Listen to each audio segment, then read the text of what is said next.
This is Sloane Barbour, Chief Revenue Officer at Flower Hire. I'm with Mike Siebold, our guest for today on the Flower Hire Weekday News Roundup. And today's topic, retail. So retail is a huge topic, and it's obviously a huge part of the industry. It's also a huge part of the licensing regime in every state. It has vast retail considerations for consumers as well as for municipalities. But the big news in retail right now is getting paid, or not. Unfortunately for a lot of the brands, specifically here in California. The high-profile story that everyone probably knows about is MedMen. However, there's dozens of other retailers in the space and hundreds of other brands that are impacted from this outside of specifically MedMen. It has become a bit of an industry-wide thing. So you've obviously talked to quite a few operators in the space. People on both the retail and brand side have a very unique insight into this. What's your take on retail and the current state of affairs specifically in California? Well, I'm not going to sit here and just demonize MedMen. The thing speaks for itself, so I'm not going to have to jump in the bandwagon.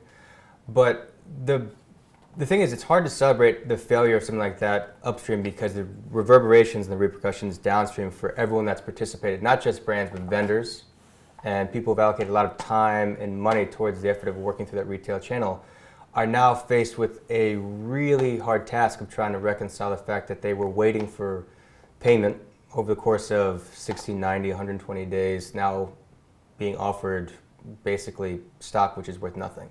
And so what are the implications of that? So if I'm a brand in any sort of channel or medium, what happens pretty instantaneously is I know that any consideration I had for strategic expansion, R&D, new SKUs, new hires, I mean, everything is basically going to have to be recalibrated, and some instances just thrown out. And so when you look at the implications for brands in California, the other thing to think about also is this synonymous every place else in other states? Brand eccentricity is not as prevalent in other states just yet, right? A lot of people basically have and hold and perpetuate their own brand of in-house. I think what we're going to see, hopefully, is something a little bit of a case study. People look at this circumstance and maybe find that they can have COD, net 15, net 30, basically find a way to get the cash in sooner versus what happened, which was a assumption, rightfully so, because a lot of these operators come from legacy firms in CPG realm where it's like, I obviously can get paid in a certain time period, and it's easy to reconcile. We now know that that's been a false promise and it's detrimental. And it's been problematic because these retail partners have a tremendous amount of leverage, or they did, over these brands to specifically say, we're going to have great sell-through, we've got great foot traffic, we're in a number of states, we can carry you eventually, and those sorts of things. It's been a false promise. And the thing that I'm worried about is a lot of brands disappearing. Brands that fought really hard to get on that shelf space, that eye level, that marquee space, and a lot of different retailers that have not been getting paid, are not going to get paid in any shape or fashion, or get some kind of circumstance where they get paid a pittance, and they're not going to be able to grow subsequently because of it. So it's problematic. I hope it's contained. Obviously, this has impacts on everyone in the chain, from the producers and brands and suppliers, and all the way through to the consumer, because a lack of R&D or investment in even things like advancing your genetics or safety and research on the vape cartridges that you're using, and what goes into them, and just overall plant health and safety. Those things, you're saying you can't get the same investment in them if the dollars didn't come in when you anticipated them. So that's one of many repercussions. But what is the recourse? So if you are a brand or a producer in the state of California that has unfortunately been impacted by this lack of cash coming through the receivables, what can you do, sort of the second go-round? Because the industry's growing, the industry's developing, and people are still buying and consuming the product. So we have another shot at this in 2020.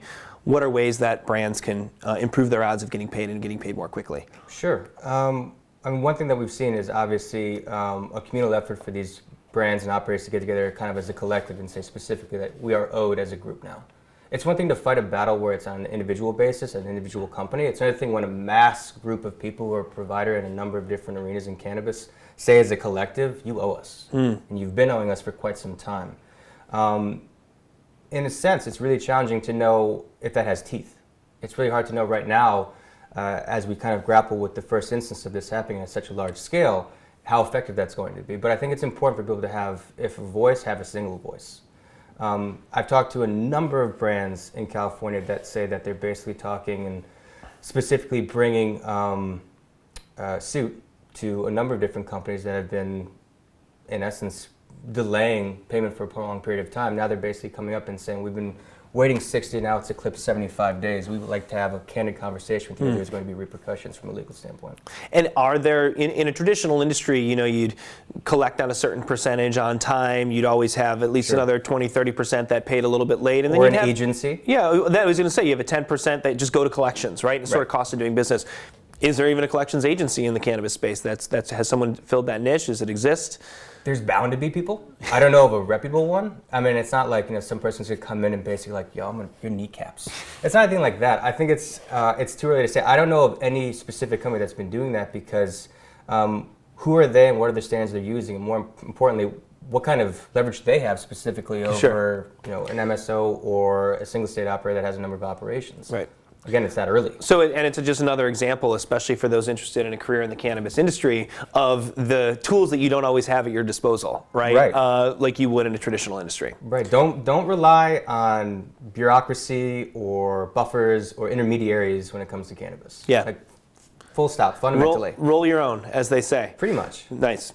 So I want to just transition into sort of some really important framing questions around the actual size of the retail's footprint in California. And California is the largest legal cannabis market in the world, and yet only 35 or 40% by some estimates are served by licensed retail dispensaries. Cannabis commerce. Cannabis commerce, period, in 35 to 40% of the state. So you have some municipalities, and we'll use LA as an example, but West Hollywood has done a really great job of embracing the cannabis industry and has opened some really great facilities there, including a social consumption lounge.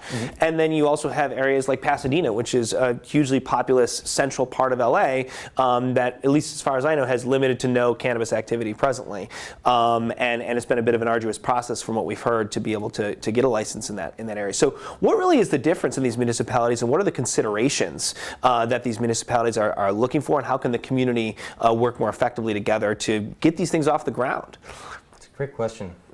I mean, the reason why you talked about WeHo is because they did such a good job. What they did was when they were tackling the cannabis conversation in question, they knew that they wanted to do it. They had about 366 some odd applications for about 36 spots. And each individual person that passed the grade was going to basically submit a permit for one of the 36. They had 5 independent auditors, in a sense, that did not work in concert with one another because they were all biased. Right? To have a conversation was to potentially have influence. So they came from a different realm and subset of skill that informed the permitting process. Architecture, someone with cannabis background, city permitting, very different subsets of skill that need to basically work in concert with one another. And it worked really well. They had one lawsuit in the 2.5 years that they were tackling this in terms of a permitting process. Pasadena has been entirely different in terms of the way they've been tackling this. As it turns out, they have 4 ongoing suits right now. Out of 133 applications, it's been whittled down to 6 finalists. And of those 6, 1 has passed the grade.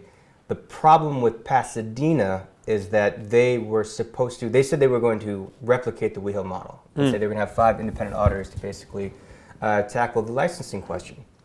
What they did instead was they actually had independent auditors that I think they said they were supposed to use 3 who were talking to one another, and ended up maybe that they were only using 1 for a submission process, which is a huge problem when you think about all the considerations that go into that. Sure.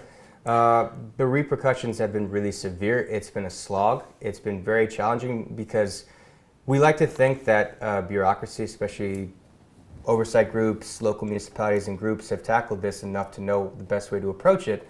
You can't necessarily fault them because, in a sense, they're tackling these questions for the first time. Right. So I'm not going to demonize Pasadena or anyone similar in the United States for having a hard time in basically pushing this through, because it's a race to the window. Collectively, everyone is trying to get into cannabis. I mean, I think they said that each individual license that would be appropriate in Pasadena, of the 6, each of them was worth about $100 million potentially, right? In terms of future revenue from that kind of a license over the course of predicated off the growth. Yeah. Just think about that. And but the issue, though, is the people that have to progressively apply for that, there is a tremendous amount of sunk cost that goes into that. Sure. Hundreds of thousands of dollars in local municipal efforts, conversations, zoning, also having to pay and lease out retail locations that could potentially be utilized.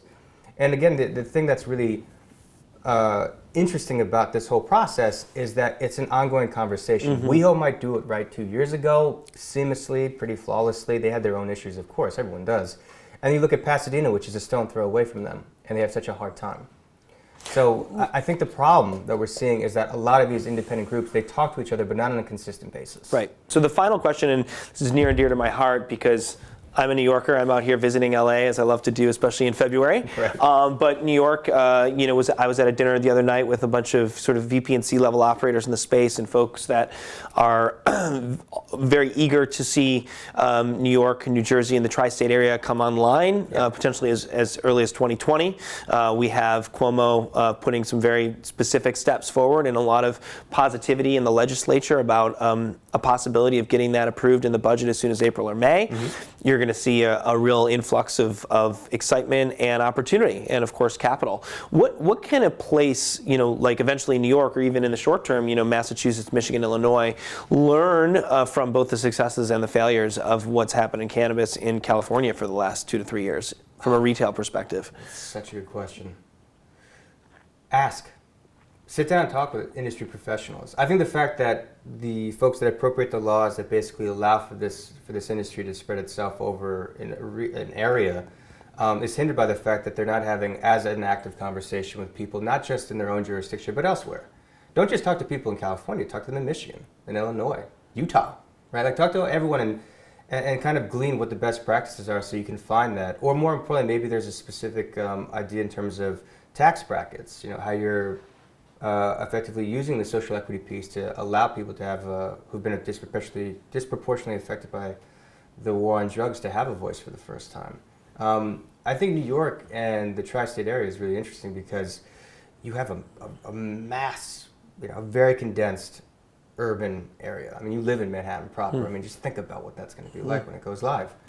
The thing that we have to think about is also, when you talk about Los Angeles, you're talking about a massive city that's spread over just a massive area. It's just a completely different kind of concept when you talk about an industry that is spread out versus a jurisdiction like New York, which is hyper-concentrated. More importantly, the concentration of the black market in Manhattan proper versus the outer boroughs. Right. What's that like? I mean, I think what should be happening more often is people like us going out there, like you're out on the East Coast, specifically talking to lobbying groups who are trying to understand what this really is and understand what the complications are when you want to support this, but more importantly, the execution of it. What we're starting to see time and time again is we have conversations and then we don't. It has to be an active, prolonged conversation when you constantly revisit this topic, and more importantly, you check in to see how this is manifesting itself as an industry, right? Every time we talk about California, we talk about every 3 months or every maybe 6 weeks, people revisit a specific topic to see if it's effective, if it's working, what are the new insights that we can glean over a specific period of time.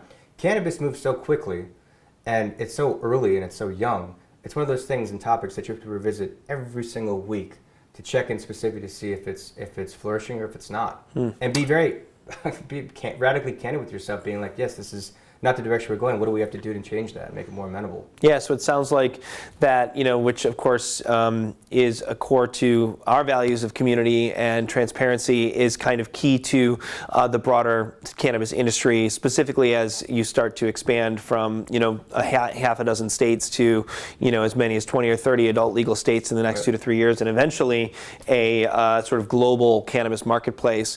Communication and cooperation and transparency amongst those parties to get the industry off the ground is going to be key, save people a lot of time, pain, and money. So we're all incentivized to do that. So great conversation on retail. Mike Siebold, Sloane Barbour with Flower Hire. Thanks for joining us. We'll see you again next week.